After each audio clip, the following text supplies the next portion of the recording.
Hey, what's going on, guys? Hey, another nice chilly night here in the ice belt. Here, I'm going to adjust this a little bit. There we go.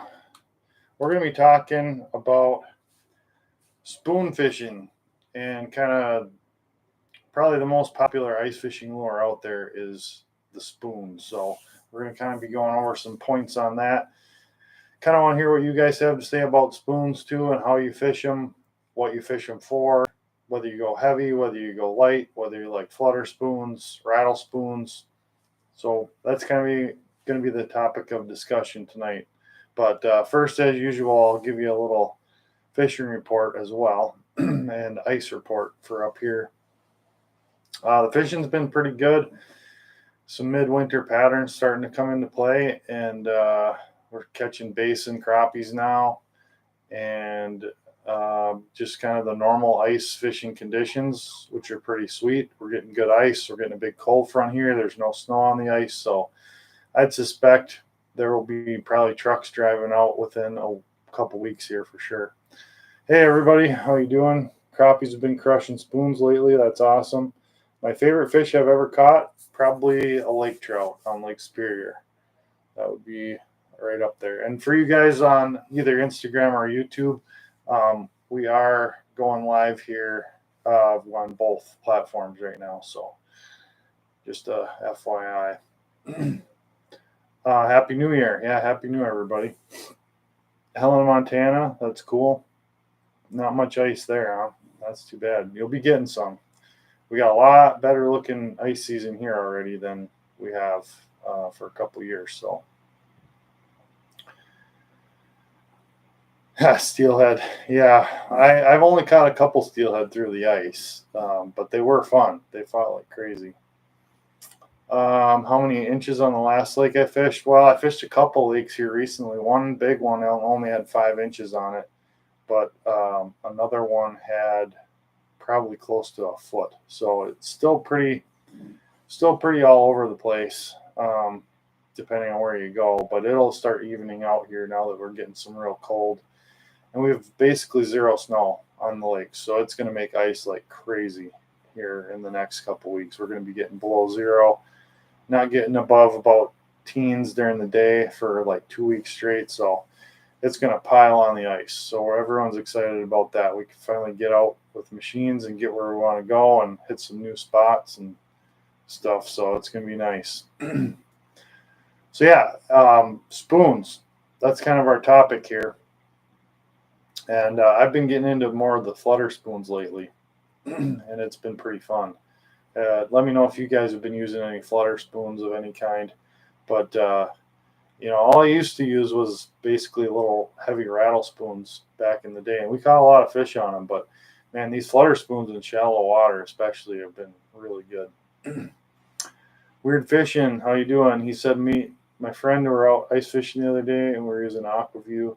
Had like a 40-inch tiger muskie come up and eat the bluegill. Fought for 3 minutes before I let it go. That's pretty cool.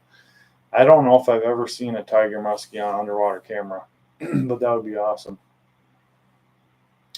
Yeah, Arm Typhoon, it's crazy how much that ice can change between lakes. Yeah, especially deep lakes. They really hold on to that heat, and it's hard to freeze them over. VMC Tingler for crappies, pink and white glow. Pink and white glow is always a good crappie color.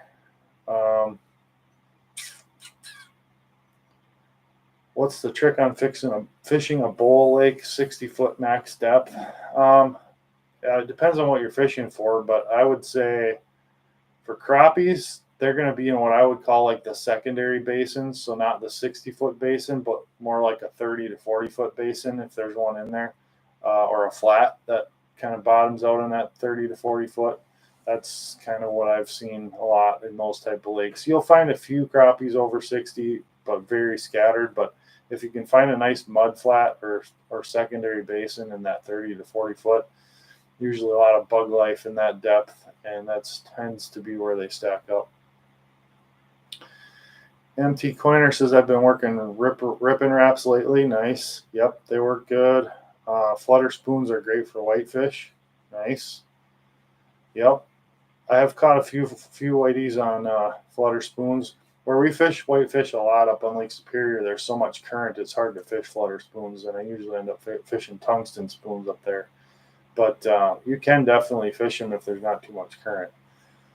Where I really found flutter spoons to be valuable is in shallower water. It just seems like when you're in shallower water, that flutter to the side and then the swing back just triggers fish more than when you're fishing deep. And I don't know why that is exactly, but it definitely does seem to be a trigger. And I've caught everything on them. I've caught walleyes, I've caught bass, I've caught perch, I've caught pike, crappies, you name it, on flutter spoons in shallow water. The other nice thing about shallow water is you don't have to wait for that spoon to get down there. And if you're using a light flutter spoon, like the Leech flutter spoon from Clam, those things go way off to the side. So you start using them in real deep water, they're a little bit hard to, I mean, they'll go 10 feet away from your hole by the time they hit bottom. So you won't even see them on your cone on your flasher.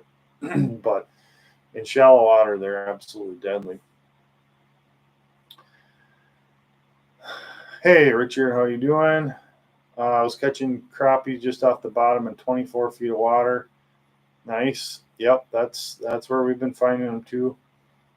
I'm restricted to about 7 feet of water until ice gets better. I'll pick up a couple new flutter spoons and give them a shot. Yeah, I definitely would.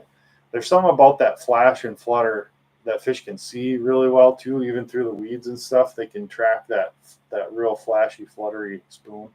And I like to use flutter spoons that have a little dangly blade off the bottom of them, like the Leech flutter spoons. And another one that I've been using quite a bit is the Eurotackle spade blade, which has dangly blades on each side of the spoon that almost are inset into the spoon. Those two spoons are probably my two top favorite flutter spoons, and the Eurotackle spoon actually has a rattle in it also. So that's a good point. What do I consider shallow water? I would say anything under about 15 feet, 10 to 15 feet and shallower, I would consider shallow water. Getting close to that 20 to 30 feet would be what I would consider deeper water. Do crappie need glow spoons at night? Do walleye? How well can they see? I would say glow is it's just like picking a color during the day. They don't need it to see the spoon, but in certain cases they will by glow better. Walleyes have incredible vision and senses, and they can. I mean, I've caught walleyes on tip ups on live minnows in absolute pitch black with no glow on them at all. I mean, they can hunt down a minnow in black. So they can see your spoon. I think crappies actually respond better to glow than walleyes do at night. That's just my opinion. But what I really like to do is I like to use sometimes a non-glow spoon, but I like to add some kind of a glow trailer or attractant on the hook to kind of get the fish to focus in on that hook. So I'll tip it with like some sort of glow plastic. So one of the ones I use is the Fish Daddy Outdoors. They have like a minnow eye with a couple of stringers off the bottom, and that's called the glow eye, and they have it in glow colors. That works really well. And then I see Fish Daddy was on here a minute ago, but Fish Daddy Outdoors has these they're just little glow plastic beads, basically. They're like a little egg. And I've been tipping some baits with those too, and it just adds a little bit of glow to the hook. It kind of gets the fish to target that hook a little bit. So at this time of year, what is better, flutter or rattle? That's a good point too. I think the more aggressive the fish are, the better off you are to go with the flutter spoon. And typically early in the season and late in the season, fish are more aggressive. So yeah, I would say probably now, early season until you start getting into mid-January, and the fish start to slow down a little bit. Their metabolism drops. They start getting more finicky, and then that big fluttery thing, fluttering back and forth might be a little too much for them. But you can also pound a flutter spoon, and it'll just kind of dance in place. That works really well too. I would just, if you're going to use one, I'd maybe not rip it quite as much when they start getting more finicky. The jumbo perch are eating 3 to 4 inch perch flavored Rippin' Wraps, so I'm sure they would go after the right spoon. Yes, they absolutely would. Actually, I just caught a nice, almost 12-inch perch that I just entered in the Fish Donkey 7 species competition on a flutter spoon a couple days ago, and the thing came in like 5 feet of water and just crushed it. So, with the flutter spoons, are you going with gold or silver, assuming you fish mostly clear water? Yeah, interestingly, in my opinion, the more clear the water is, the less I will go with super flashy stuff. I mean, if you put a silver or gold spoon, like flutter spoon, down in really clear water on a sunny day, it's going to be too much. It's going to be too much flash. So I'll go with colors, like bluegill colors, perch colors, at least on one side of the spoon, so it's not completely flashy. Now on a dark day when it's cloudy, then I might go to like a gold or silver, um, and that's just my opinion. That's kind of been my, I don't know, my experience. I think you can actually scare fish away in clear water on especially clear days with not much snow on the ice with really flashy stuff. So I tend to say that for darker days at least, or darker water. Um, that's kind of a good question though. Are flutter spoons effective with heavy snow cover and little light penetration? Yes, I 100% believe they are. Absolutely. I was in 14 feet of water, and walleye came 7 feet off the bottom for a fathead I set up for crappie. How high will walleye come up off the bottom? A long ways. Yeah, a long ways. I mean, I've had them chase almost to the ice in 30 feet of water before, so they will move a long ways if they're hungry.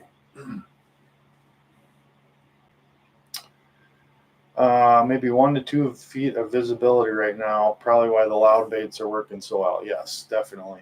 The loud baits, and that's why I like that spade blade, that Eurotackle spade blade, because it's got, number one, a rattle. It's got those double blades off the sides of it, so it makes a ton of noise on top of being a flutter spoon. Great for dark water. I've seen a post about guys using braided line split rings on their spoons for better hook sets and fish not twisting off. Yeah, that's probably a good idea. I mean, I haven't done it, but I've seen it done, and I'm sure it works. I'm sure it works. Anything to keep that fish from getting uh, torque on the hook, that will help. Which color pattern do I prefer for flutter spoons? I always like any kind of a perch color for just about any situation, perch or bluegill.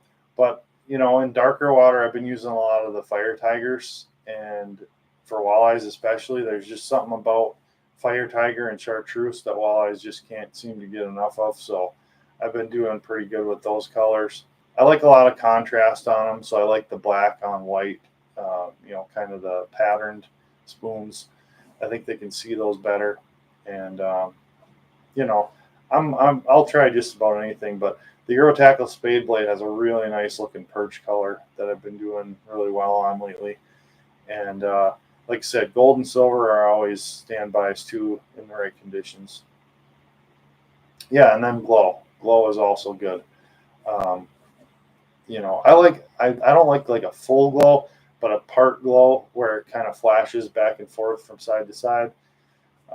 Those are definitely good. Yep, and don't, yeah, like MT Coiner said, don't overlook glow in the daytime either, especially in dark water on dark days. They actually do show up to the fish in on darker days, not just at night. What size spoon do I like using? I would say that probably around a 2.5 inch 2.5 inch spoon, something like that for walleyes in a flutter spoon. Maybe up to about a 3 inch spoon would be my preference. For crappies, definitely like that 1 inch size. 1 inch to inch and a half max is more like it.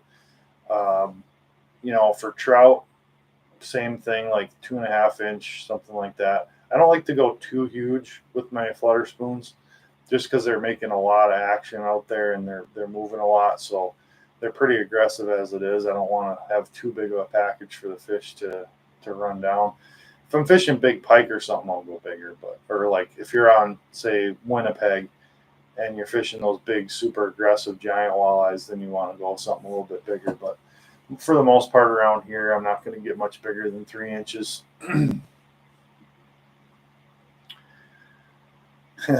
Arm Typhoon was with you when the muskie ate the bluegill. That's cool. You guys are having fun out there. That's what I like to see. I like to see excitement about ice fishing because I still get excited about ice fishing. Do I use a lantern on the ice at night for crappies? Yes, I do. And as a matter of fact, if you look back through my videos, you'll see I have a couple of videos where I actually am shining the light down the hole directly, which we can do in Wisconsin. And I'm actually calling crappies right to my hole. They come to the light at night. And I can go out in the basin, set that light up, and the fish actually come to me. And they'll hover under my hole in that light for a long time. In Minnesota, you can't do that legally, so you got to watch the regs. But in Wisconsin, here we can, and it definitely works on some lakes. I've tried it on some lakes; it doesn't work at all. Other lakes, 100% works. And that's a great time to use a spoon at night for crappies. They can track it down real easily. I love catching big fish on small presentations, but this year the fish have been demanding larger baits. Yeah, that's what you got to do is just go with what the fish want. I mean, some days they'll tell you if you try both and they're really, really pushing for one or the other, then that's what you got to go with. I'm thinking about dropping a crappie light in the water. I did a little experimenting with that last year, and I didn't seem to have much luck with it. I caught fish around it, but I think to really have the full effect of a fish light, you have to keep it there for multiple days, which is pretty hard to do around here unless you have a private lake. It seems like that is the key, like getting those fish used to that light so they're coming to it all the time. It didn't seem to make much difference when I just drop it down at night.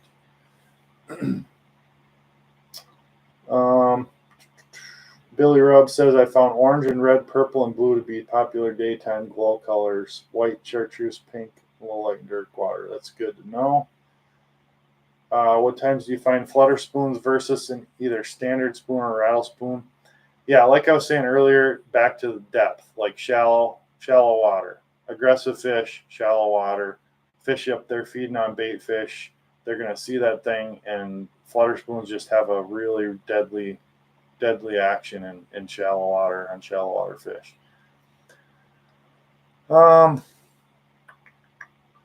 Do walleye react negatively to light they can see through the ice? Yes, I think they do. I've never been able to catch walleyes with a fully lighted shack in shallow, clear water. They don't seem to like it.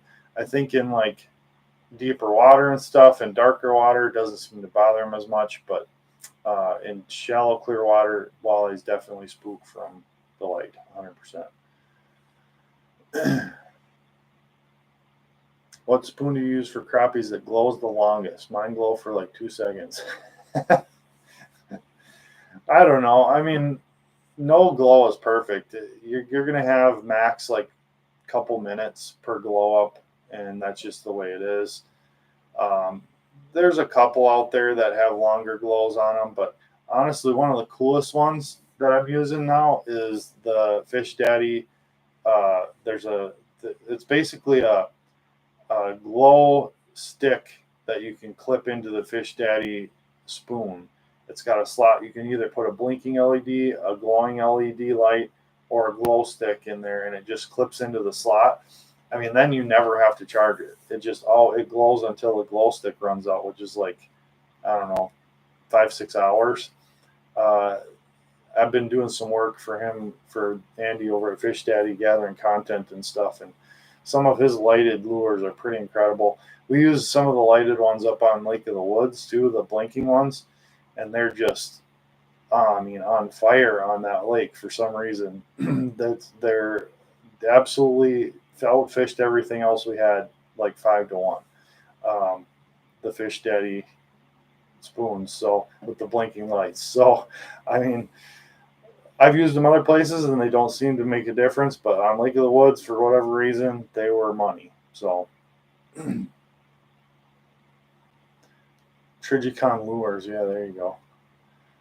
Yeah, yeah, go check out Fish Daddy because there's some very cool stuff that they're making over there. There's also some jig heads that just came out called the Glow Eye, and you can put glow sticks and LEDs in the jigs just like regular jig heads, and you can use them in open water too. So the Venom lures, glow stuff. Yep, I've used some of those. They do glow pretty long, but they are a weird, like you said, they're kind of they're odd lures. Like they're not a normal lure that glows. They kind of have their own thing with that piece of plastic in there. So if you like that kind of thing, they definitely glow longer. I've used them. I've seen them. Acme Castmaster, Northland Buckshot, Clam Pinhead Pro, 13 Fishing Flashbang are the go-to spoons for walleyes. Oh, yeah, the 13 Fishing takes an insertable glow stick too. Yep, same kind of thing.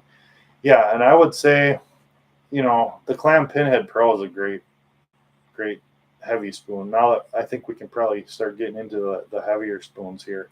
But, yeah, like the Pinhead Pro catches everything. It catches everything that swims.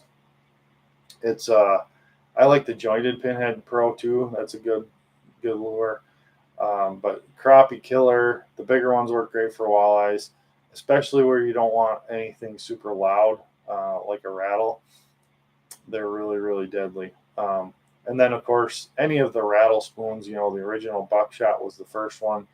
I'm a clam guy, so, I'm using the clam rattle spoon. That's just as good. Those have probably rattle spoons have probably accounted for more walleyes on the ice than any other lure ever. I mean, you can tie a rattle spoon on, put a minnow head on it, and catch walleyes anywhere, anytime, pretty much in any conditions ice fishing. Almost always have one tied on one of my rods because it's just a closer. Like it just flat out catches fish. Jointed blue and chrome, nice. If your lake has a lot of zooplankton or freshwater shrimp, the light will probably work good. Yeah, that's what I've noticed. Like when I have used the light and it's actually brought crappies in, by the time I'm done fishing, my hole with the light in it is so covered in zooplankton that you can't even see the like down the hole anymore. There's so much zooplankton that comes into that light, and of course that's what's attracting the fish to it. So rattle spoon number one, go-to first thing I try anything on the ice. Yep, that's pretty classic. I agree with that. If you're fishing for pike, do you ever use fluorocarbon or always steel? I almost always use fluorocarbon for pike.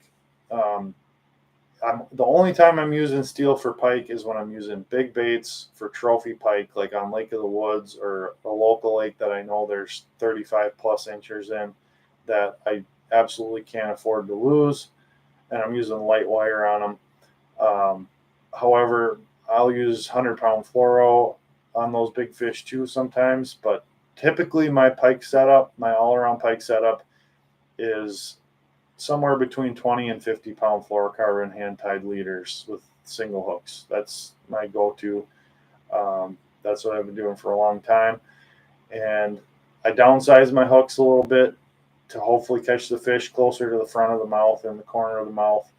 And that seems to work really well for me. I very rarely get a bit off on 40-pound fluoro. Very, very rarely. So, is there a preference to jigging cadence for a rattling spoon or fluttering spoon? That's a good question. So, for a flutter spoon, I like to rip it a couple times just to get fish's attention. So, pull it up about 2 feet and then let it flutter back into place, right? And then do a few twitches and just pop it up and down. Then you can snap it and it'll actually pop out to the side and then come back, pop out to the side and come back. And then I'll do another couple big rips and let it flutter back down. That's kind of my typical flutter spoon cadence. With buckshot and rattle spoons, I'm pretty much just pounding it. That's pretty much all I do is pound it. I might rip it once or twice and then just go back to pounding it. And when the fish comes in on it, I'm usually starting to raise away from the fish as soon as they get under it. and I'm just pounding it the whole time, making that hook dance underneath. That's all there is to it on a rattle spoon. They're very easy to fish. Swedish pimples with mousies for Cisco's. Nice. Yep. That's a good idea. Just using that as a flasher spoon to attract them, I assume. What's my thoughts on mono for ice fishing? I definitely still use mono and fluoro, especially on my automatic hook setting tip ups like the Clam Predator. I like mono because of the stretch. Like once you hook a fish, it's like a rubber band and it just stretches and holds that fish really, really well. I still use it sometimes on my jigging setups too, especially if I'm using light hooks. And, I'm starting to switch more to braid lately. I've been kind of experimenting with the fins braid, and that it's pretty good ice braid, that ice tamer braid. I've always been I'm a huge braid guy in open water. I very rarely use mono in open water, and the only reason I use it for ice fishing is because braid tends to freeze up when you're fishing outside more, or if I want the stretch for like on my autos. But that's when I kind of I don't know, I'm on the fence, I guess. Like I'm kind of experimenting more with the braids lately, but I still have a lot of mono strung up too. I usually approach almost any situation with a buckshot on one rod and a tungsten jig with a fly 12 inches above on the other. Yeah, especially for whitefish and trout, that seems like it'd be a good setup. What size single hook for pike on tip ups? I'd say 4, anywhere from a 4 to a 1, depending on what I'm fishing. But if I'm using single hooks on tip ups, I'm usually fishing smaller minnows and going with like a size 4 or size 2, somewhere in there for pike specifically. And I have done a little experimenting with circle hooks for pike on tip ups, and they do work. I'm just not totally sold on them, but I've used them enough in open water that I know they work. If you know how to use them right, they will work. Excuse me. Not spoon related, but I just got one of your Clam Predator tip ups. Does Fish Daddy sell a little glow stick so I can add it to the flag? That is an interesting question. They do sell little glow sticks, but they're really small. They're small enough that they just clip into the spoon. So no, they don't sell one big enough, I don't think, that you would want to add it to the flag. You might not be able to see it from very far.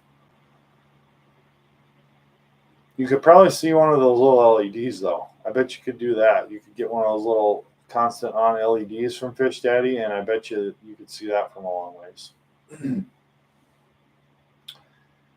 I've been experimenting with fluoro-coated mono. Yeah, that's like that hybrid stuff. I've done a little bit of that. I think the line diameter is a little bigger on it than it would be on typical. It's kind of what I found, but it's decent line. Braid to fluoro on the ice is winning me over on everything, except I still prefer mono for the auto. Yeah, that's kind of where I'm at too. I'm kind of getting to that point. Why do you use single instead of treble hooks? Well, we're talking live bait now, kind of getting away from the spoons, but I like single hooks because they weigh the minnow down less. That's one of the main reasons. Treble hook is 3 times the weight basically, and it's not going to allow the minnow to swim around quite as freely. Also, if I'm doing a lot of catch and release, it's much easier to get a single hook out of a fish than a treble hook, especially if you hook them deep. So in those conditions, I'm typically running a single. I also like singles on my auto hook setters because I know that hook is always going to be, if I hook that minnow right, that hook's always going to be pointed up. When the fish eats the bait, it's going to hook them in the top of the mouth every time, or the corner. Top or corner, almost 100% of the time.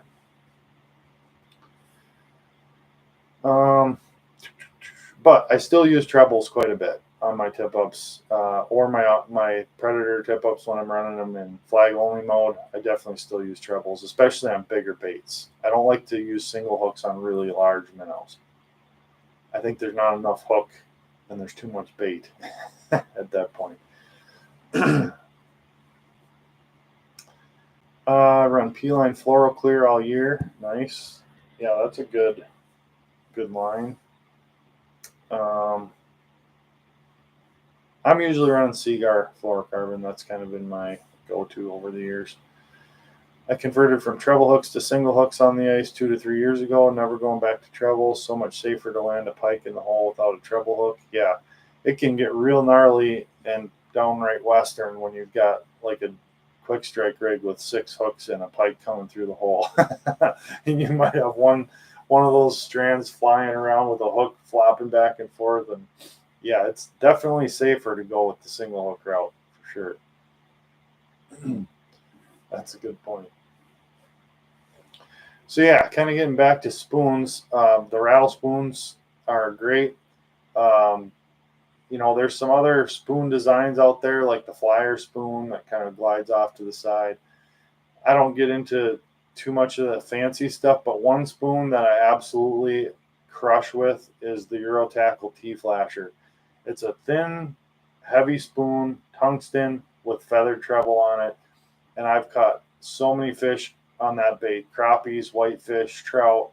It's especially deadly for whitefish and trout. I mean, it's my go-to. I almost never go to Lake Superior without a T-Flasher tied on, primarily because of the tungsten. It just gets down there so fast and fishes so well in the current.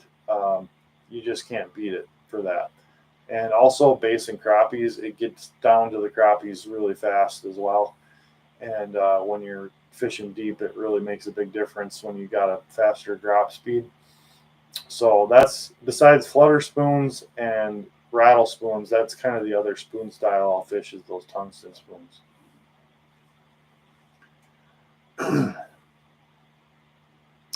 What do you think about feathered trebles hooks for spoons? I love them. I use them all the time, especially if I don't want to use live bait. I'll use feathered trebles, and that kind of goes along with tipping. I'm actually working on a video right now, kind of some live bait alternatives for ice fishing that I'm going to be talking about this kind of stuff in. I did a video last year about different options for tipping spoons where you didn't need live bait, and kind of a similar thought process. But feathers is one of those things that can trigger bites on a spoon without needing to have live bait on there. So I'm definitely a fan, and I use them quite a bit. Do you prefer certain rods for a spoon rod, or just as long as it's the stiffness for the specific fish you're after? I have a preference actually for a spoon rod for a little bit slower action, stiffer rod. The reason is I like to have a rod that's not going to hamper my ability to put action into the spoon. So I want to be able to pound the spoon and not have a real light, flexible tip absorbing that pounding. But I also want a rod that's going to load up really nice across it when I hook a fish, because a lot of times you're fishing with smaller hooks. So I like a little bit more medium, medium fast action instead of like a faster extra fast for spoon fishing, and a little bit heavier than I would go for like a, I don't know, say a rattle bait rod or something like that. So I tend to go a little bit more on the heavy side, especially when I'm fishing like tungsten spoons or rattle spoons. You can get away with a lot more with flutter spoons because they're not as heavy, and you're not having to impart that pounding action so much. So then I might use a little bit faster actions rod. But love the T-Flasher for crappie, perch, bluegill. Yep, it's a deadly panfish spoon. With heavier spoons, do you need to worry about spooking fish with the faster fall? Yes, I would say if you have a spoon way up here and you just drop it on a fish's head, it's going to spook the fish. However, all you have to do to mitigate that problem is just drop it with your rod tip and pound it as you go down. I never free fall like a heavy lead spoon or a tungsten spoon, almost ever.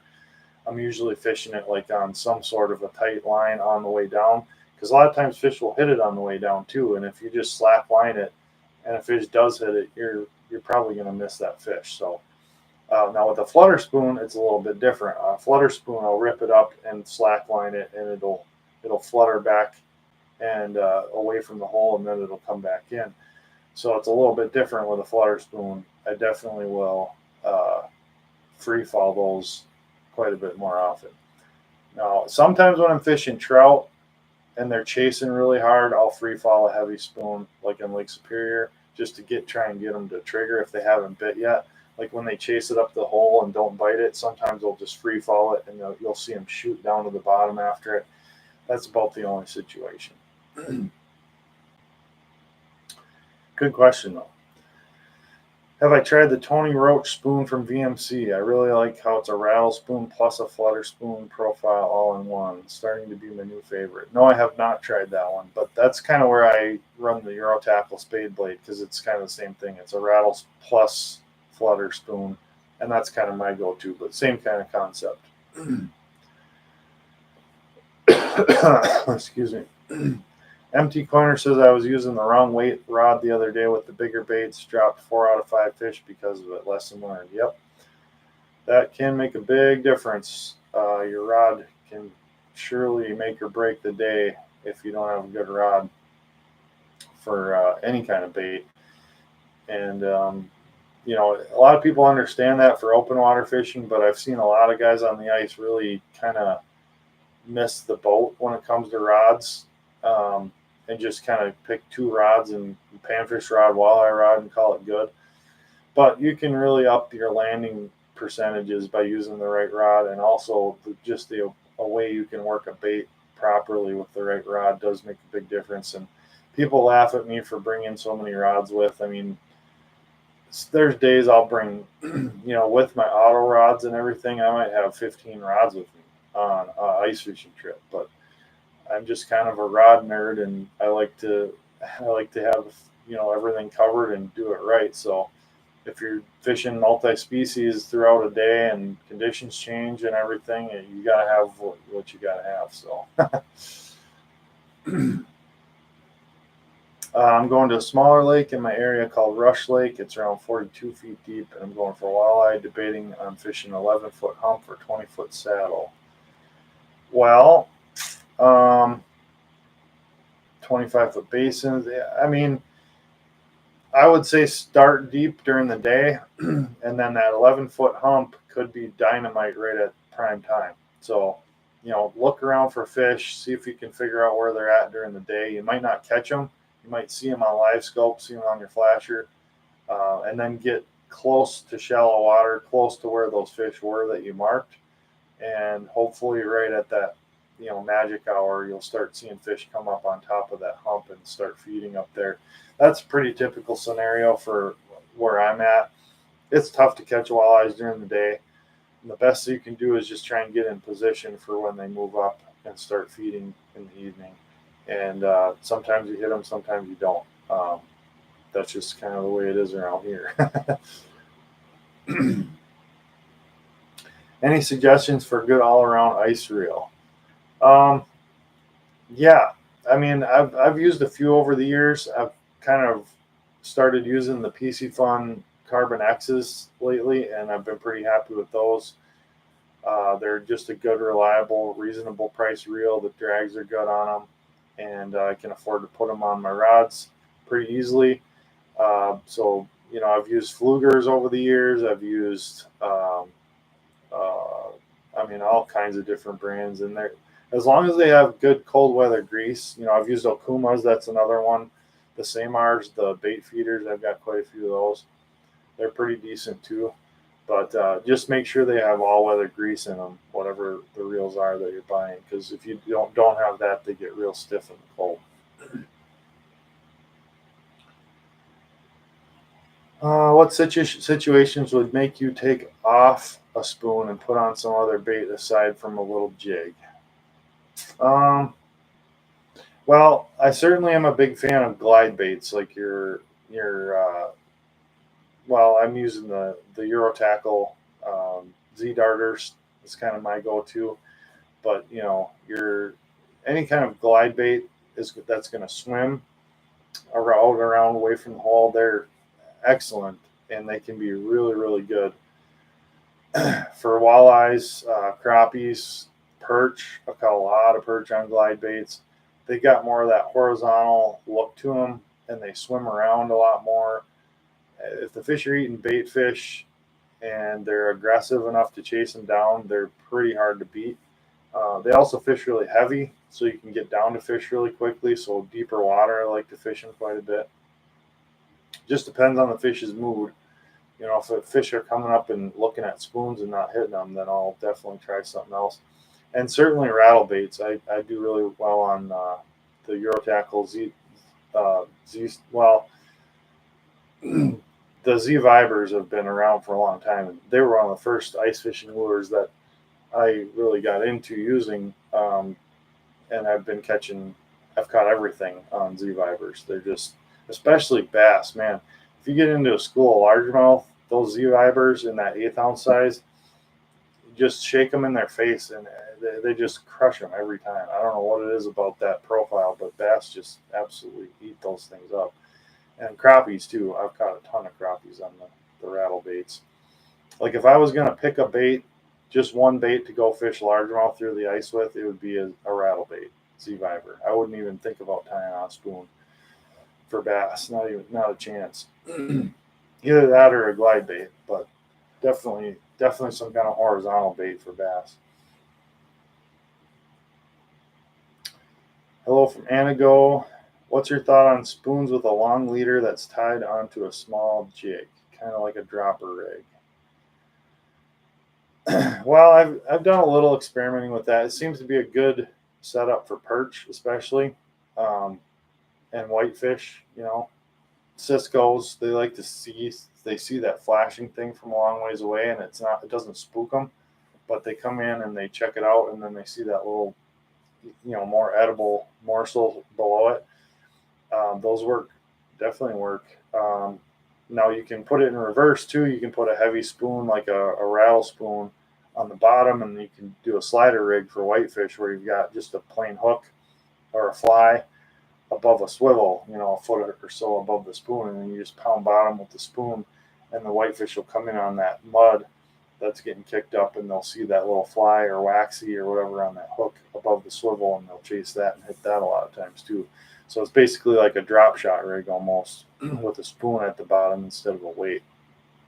And sometimes they'll come in and hit the spoon too, but you just got to be aware if you're doing that, any kind of 2-hook rig in most states counts as your second line. So don't, if you're in Wisconsin and you're using like a slider rig or a dropper rig, you can't put 2 tip-ups out legally. You can only put 1 out. You can have 3 lines in Wisconsin, but if you're using a dropper rig, you're down to 1 extra line at that point. And if you put 3 hooks on 1 line, that's all you can use. Those count for your lines. So be aware of that. First year ice fishing, what line would you use for walleye in somewhat clear water? Fluorocarbon, 6-pound fluoro, 8-pound fluoro. That'd be my go-to for walleyes in clear water. Really big walleyes, I might go 10-pound, but that's about it.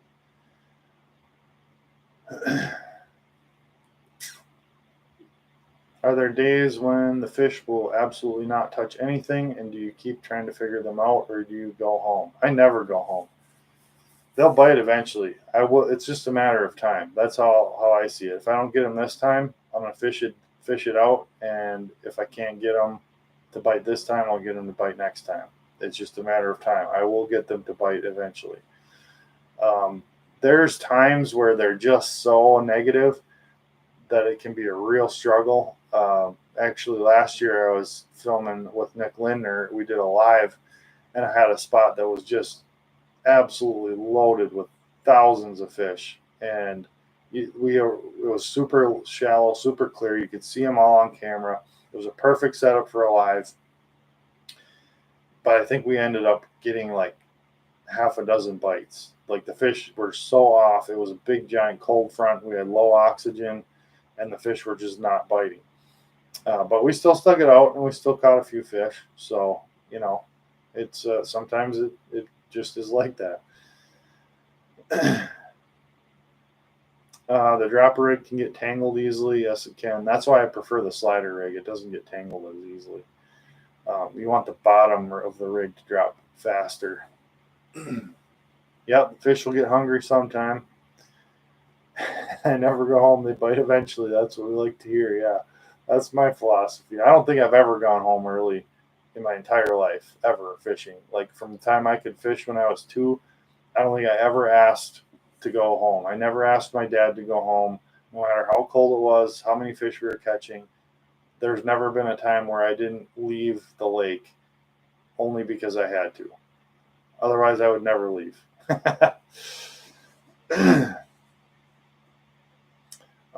How long or quick do you wait before moving holes? That depends on how shallow it is and how spooky the fish are. If it's deeper water and I'm fishing like, not spooky fish in darker water, if I don't get a bite within a couple minutes, I'm moving. But in super clear, shallow water, you just walking to the hole will spook the fish around it.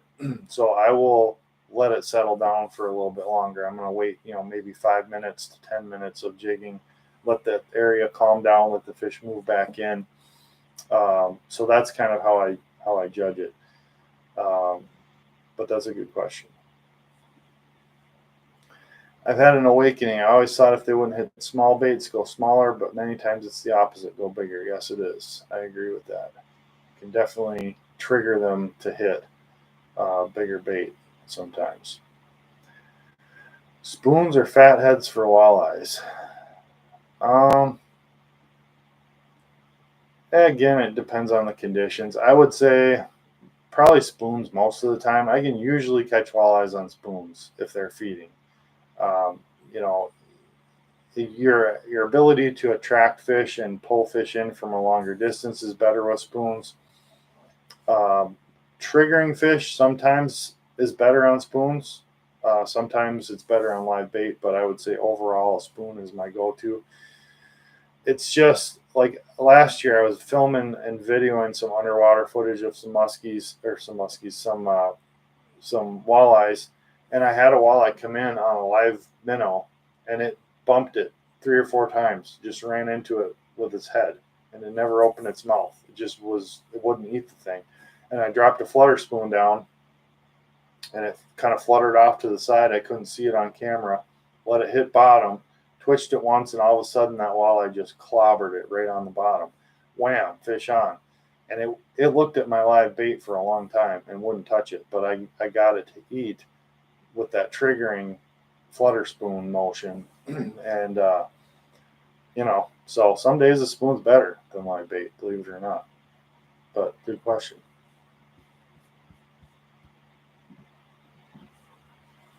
But yeah, spoons are just their go-to. I mean, if you had to pick one bait for ice fishing, it would have to be a spoon, right? I mean, for me, if I could only pick one bait all around for all species, it'd probably be some sort of small rattle spoon, and I can pretty much catch anything on it.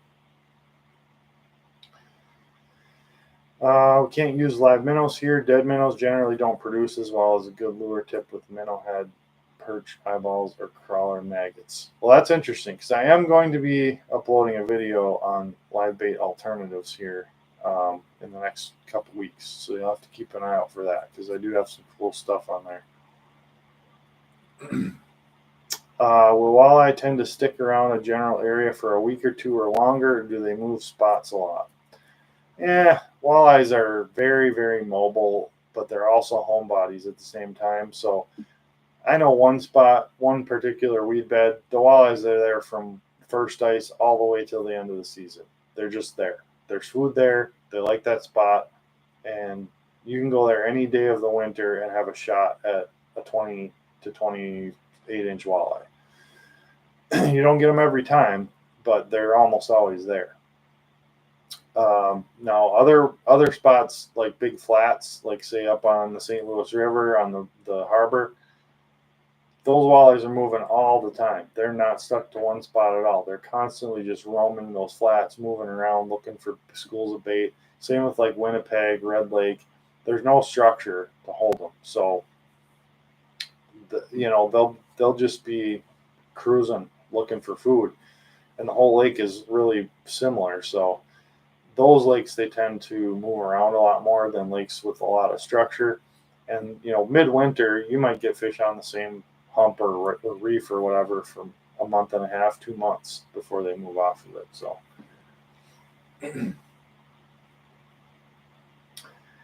I've marked so many fish on a spoon, but it feels like they never actually bite.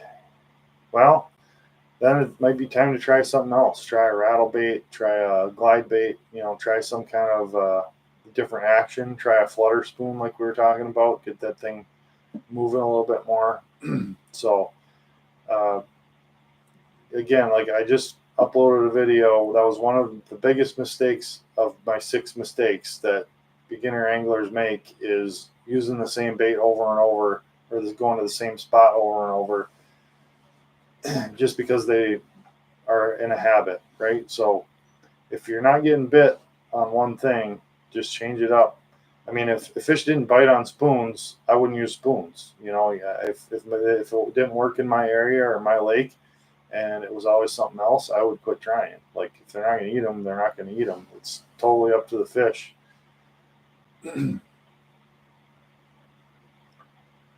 I know a spot like that, walleyes there to some degree year round. Yep, there's lots of spots where the walleyes they're pretty much there almost all year. So they can definitely be that way. They're very adaptable fish. Walleyes are extremely adaptable to all kinds of conditions, latitudes, lake sizes, forage bases. Like, they're just, even in one lake, there can be 5 or 6 different populations of walleyes that act completely different. So you might have some out on the flats eating bugs. You might have some shallow in the weeds chasing bait fish. You might have some on rock eating crayfish and chasing perch on the flats, like all in the same lake. So walleyes are pretty incredible fish that way. They're opportunists, and they definitely can take advantage of just about any food source that there is. So, all right. Any other questions on spoons or spoon fishing of any kind, or any more comments on any of that stuff? I'm probably going to wrap it up here. Can't believe we've been going an hour almost already.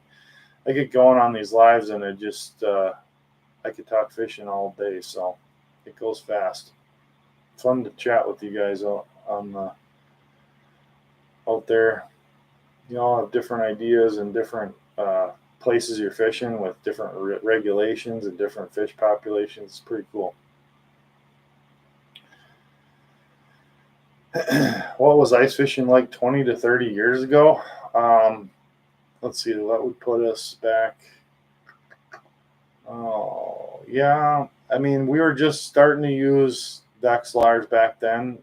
I don't even know if I had one 30 years ago, probably not. But basically, we would kind of find a weed bed, and we would drop depth finders and kind of find the edge of it, look down the holes, and actually look for weeds. And then we would just set tip ups, and we might sit in the weeds and just drop a waxie with a teardrop down there and see if we could catch some panfish in the weeds. We were pretty much just weed fishing because it was the easiest thing to do without electronics. We didn't fish a lot of basin crappies or anything like that just because they were hard to target. We would bring them in with lights, sometimes with lanterns at night in the basin, and we'd catch them that way. But there was a lot of weed fishing back then, and just staring at a hole, waiting for flags. How do you use the Northland eyeball spoon? I have not used the Northland eyeball spoons, so I couldn't tell you that. If you had to choose, which would you choose for both crappie and walleye for the early season walleye spots? Probably for if I was going to fish crappies and walleyes in the same area, I would pick a basin, like a secondary basin with a weed line right next to it. And I fish a lot of spots like that where I'll set my shack up over the basin, catch crappies, set my tip ups up on the edge within the weeds, and I can fish both at once. First walleye through the ice, a 9-pound, 28-inch. That's a dandy. That is a dandy. Rocky Mountains of Montana is a weird place for perch and walleye. I'm almost always tweaking and improving so I can catch more fish. Nice. Yeah, that is a.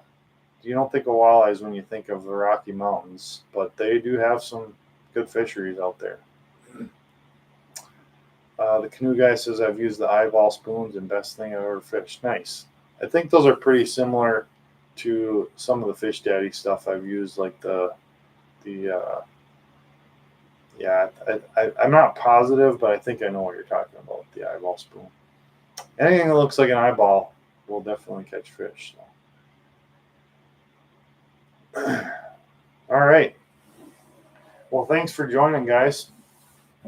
One more question here before I go. Any tips for 18-foot inside turn? That's a perfect spot to spoonfish. Set your shack right up on the inside of that 18-foot bend and put your set lines on kind of the points next to you, and that's a great place to ambush walleyes. Yeah, real quick ice report again. We're going anywhere from 6 to about 12 inches, depending on the lake, but we're building ice fast, and I would suspect we're going to have probably, 16 to 18 inches on a lot of lakes here within a week or two. So, yeah, thanks for watching, guys. I appreciate it. And this was a fun discussion. Good chat on spoon fishing, and we'll try to come up with another topic for next week.